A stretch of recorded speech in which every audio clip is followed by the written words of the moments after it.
Let me tell you about the morning I opened my bank account and felt the floor drop out from under me. Not dramatically. Not with gasping or dropping my phone or any of the things that happen in movies when someone discovers something devastating. I was sitting at my kitchen table, coffee in one hand, my laptop open in front of me, doing the thing I did every Monday morning, which was a quick review of our accounts before the week started because I am a financial planner by profession, and reviewing accounts is as automatic for me as brushing my teeth. I opened the joint investment account, the one my mother had left me, the one that had existed since I was 29 years old, and she had passed away and left me the thing she had spent 30 years building because she wanted me to have a foundation. That was the word she used in the letter she left with her attorney. I want you to have a foundation that nobody can take from you. I looked at the balance. I looked at it again. Then I opened the transaction history. 11 months of withdrawals, consistent, spaced out, never large enough individually to trigger the automatic alert threshold I had set up. Someone had known about the alert threshold. Someone had moved money out of my mother's account in amounts carefully calibrated to stay just under the number that would have notified me automatically. For 11 months. While I was working and living my life and trusting the people around me the way you trust people when you have no reason yet not to. The total missing was not a small number. It was the kind of number that took my mother 30 years to build. Gone in 11 months. I closed my laptop. I put my coffee cup down very carefully. I sat at my kitchen table for a long time. And then I opened my laptop again, and I started doing what I do professionally every single day. I followed the money. My name is Nadia Okafor. I am 33 years old. I am a certified financial planner with 8 years of experience and a specific talent for finding things in numbers that other people miss. Patterns. Inconsistencies. The small things that do not fit the shape of everything around them. I find things in numbers for a living, which makes what happened to me either deeply ironic or completely inevitable, depending on how you look at it. I had been married to Marcus for 3 years when I found the withdrawals. Marcus is thoughtful and attentive, and has a quality I fell in love with immediately, which is that he makes everyone around him feel genuinely considered. He remembers things. He follows up. He shows up when it matters. He also has a family, and his family is the part of this story that requires some background before the rest of it makes sense. Marcus's mother, Diane, is a woman who had built her identity around a lifestyle that her actual finances had stopped supporting about 7 years before I came into the picture. Not dramatically. She had just spent decades living at a level that required a certain kind of income, and that income had gradually decreased while the lifestyle had not adjusted accordingly. By the time I met Marcus, Diane was living in a house that was mortgaged to its limit, driving a car that was leased at a monthly payment that made me wince when I accidentally saw the statement once, and maintaining a social presence that required regular expenditure she did not have. Marcus's brother Kevin was a version of the same thing, 31 years old. Ideas that never quite became income, expenses that consistently outpaced what he had. A relationship with money that I recognized professionally as someone who had never been required to connect cause and effect in financial terms. I knew all of this when I married Marcus. I want to be honest about that. I had eyes. I had professional training. I knew. What I had told myself was that it was not my problem to solve, and that Marcus understood the situation with his family, and that we had our finances structured separately enough that it would not become my problem. I had structured carefully. I had set up the joint account with Marcus as a secondary holder for estate purposes, a standard arrangement, the kind that makes practical sense and that requires a level of trust in the secondary holder that I had extended without question because he was my husband. I had not considered that secondary holder access, plus Kevin, knowing Marcus's login, plus Diane, knowing the alert threshold from a conversation she had overheard me having with a client on the phone, once meant that my careful structure had a gap in it. A gap that someone had found and used for 11 months. Following the money took me 4 days. 4 days of sitting at my laptop after work with the transaction history open, and my professional toolkit running and the particular focused patience of someone who does this for clients, and was now doing it for herself. The withdrawals had been made from 2 different devices. I could see the device signatures in the account access logs, which most people do not know exist, and which I knew existed because I work in financial planning, and knowing what is in the fine print of financial account structures is literally my job. 2 devices. One I recognized as Marcus's laptop. One I did not recognize. The unrecognized device had been used for the larger withdrawals. The recognized device, Marcus's laptop, had been used for 3 of the 11 months of withdrawals, and then stopped. 3 months. I sat with that for a long time, because 3 months of using his own device and then stopping suggested that Marcus had been aware at some point, and had either stopped participating or had been cut out of whatever was happening. I needed to know which one. I needed to know before I said a single word to anyone, because the answer to that question determined everything about what I was going to do next. I did not ask Marcus directly. I know that sounds like the obvious move, and I want to explain why it was not the right one. If Marcus was fully involved, the direct question would give him time to construct a response and align it with whatever Kevin and Diane had already agreed to say. If Marcus was partially involved or had withdrawn from involvement, the direct question would create a defensive situation before I had the full picture. If Marcus was genuinely unaware, the direct question would devastate him before I had anything concrete enough to give him instead of just pain. Any way I looked at it, the direct question was premature.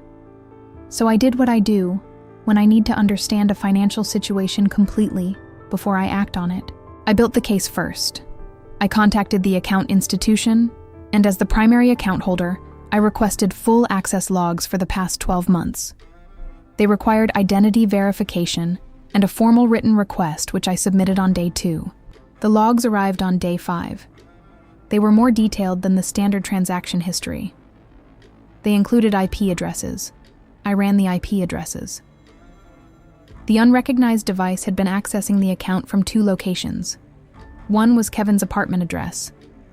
One was Diane's house. I had the full picture. I called my attorney on day 6. She is a woman named Grace who handles financial fraud and family law, and who I had referred clients to several times professionally, but had never needed personally before. I sat in her office on a Thursday afternoon, and I laid out everything I had: the transaction history, the device logs, the IP addresses, the amounts, the careful calibration just under the alert threshold. 11 months of it. She looked at everything for a long time. Then she looked at me. "Nadia," she said, "what you are describing is financial fraud. The calibration around the alert threshold specifically suggests intent and planning." "I know," I said. "What does your husband know?" "That's what I need to establish," I said, "before I do anything else." She nodded slowly. "How do you want to approach it?" I told her. She said, "Give me a few days to prepare the documentation. Then do it exactly the way you are describing." I sat Marcus down on a Sunday evening.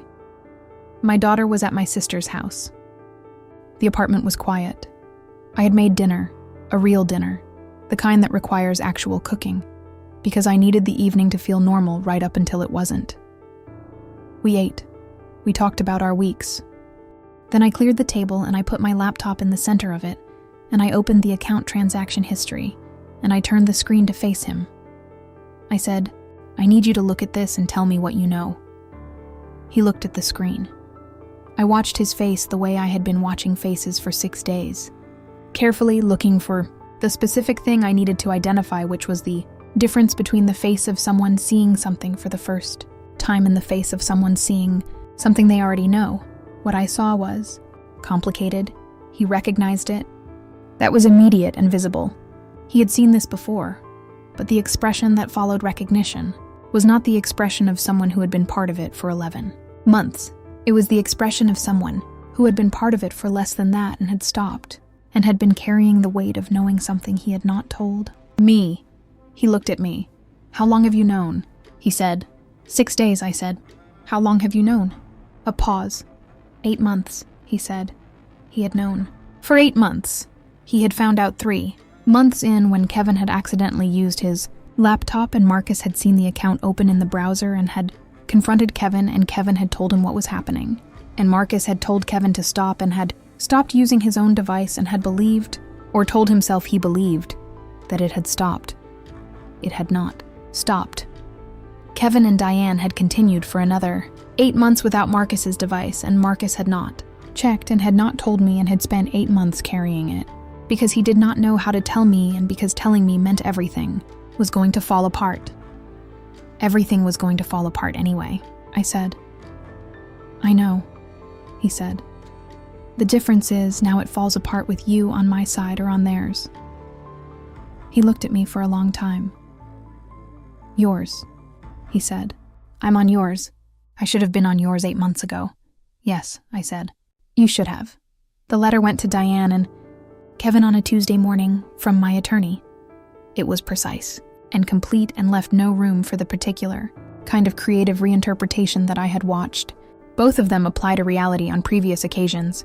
It outlined the withdrawals, the amounts, the timeline, the device logs, the IP addresses. It noted that the calibration around the alert threshold demonstrated planning and intent. It described the legal exposure they were facing, the specific statutes, the potential consequences. And it made one offer: full restitution within 30 days, in exchange for which I would not pursue criminal charges. Kevin called Marcus within the hour. He was not apologetic. He was panicked, which is different, and I want to make that distinction because it mattered to me. He was not sorry for what he had done. He was frightened of what was going to happen to him because of it.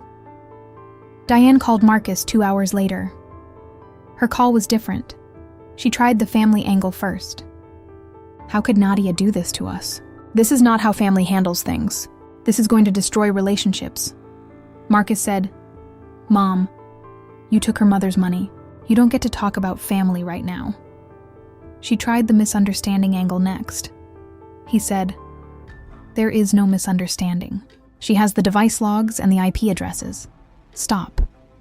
She went quiet. The restitution took 28 days. Not because they had the money sitting somewhere. They did not. They had spent it the way people spend money when it is not theirs, and they are not thinking about returning it. On the lifestyle that Diane's actual finances had stopped supporting. On the ideas that Kevin's income had not been funding, they had to sell things. I will not pretend. There was no satisfaction in that. Diane sold jewelry. Kevin liquidated a small investment account he had been building. Irony having apparently decided to be present for this entire situation. The restitution was complete on day 28. Every dollar back in the account. My mother had spent 30 years building, sat at my kitchen table with my laptop open, and I looked at the balance, and I let myself feel what I felt, which was not triumph exactly. It was something closer to restoration, like something that had been taken and then returned. The return was not the same as it never having been taken. I want to be honest about that too. The violation had happened. The 11 months were real. The knowledge that people who sat at my dinner table and called me family had done this, carefully and deliberately for almost a year, was not something the returned money erased. But the money was back, and the truth was known, and that was more than I had on the Monday morning when I opened my laptop and felt the floor drop out. Marcus and I are still together. I know some people will find that surprising given everything. But what Marcus had done, which was wrong, and which he has owned completely and without excuse, was different from what Kevin and Diane had done. He had known and stayed silent, which was a failure and a betrayal, and we have spent a lot of hours in couples therapy working through exactly what that cost me and exactly what rebuilding trust requires. It is not a simple process. It is a real one. He has shown up for it completely. That matters to me. Diane and I do not have a relationship. That is the accurate description of the current situation, and I do not expect it to change. Kevin sent an email 6 weeks after the restitution. 2 sentences. He said he was sorry and that he knew sorry was not enough. I did not reply. Not because I am holding it over him. Because I genuinely had nothing to say that would have been useful to either of us at that point. Maybe someday. Not. Yet, my mother left me a foundation. That was the word she used. Foundation nobody can take from you. She had spent 30 years building it, and she had left it to me in a letter, and I had put it in an account. And people who called me, family had spent 11 months taking it one careful withdrawal at a time. But here's the thing about foundations. The thing my mother understood and that I have been sitting with since the Monday morning when I opened my laptop. A foundation is not just money. A foundation is what you do when the money is threatened. The knowledge, the training, the professional tools I had spent 8 years developing, the device logs and the IP addresses and the patience to build the full case before moving. The attorney I called on day 6. The letter that went out on a Tuesday morning and left no room for reinterpretation. Of that was also my mother's foundation, because she had spent my whole childhood teaching me to be someone who knew what to do when things went wrong. Someone who did not panic. Someone who followed the money. Someone who built the case first and moved when the case was complete. She had built that in me long before she built the account. And when they took the account, they did not touch any of the rest of it. The foundation was intact. It was always intact. They just did not know what the foundation actually was.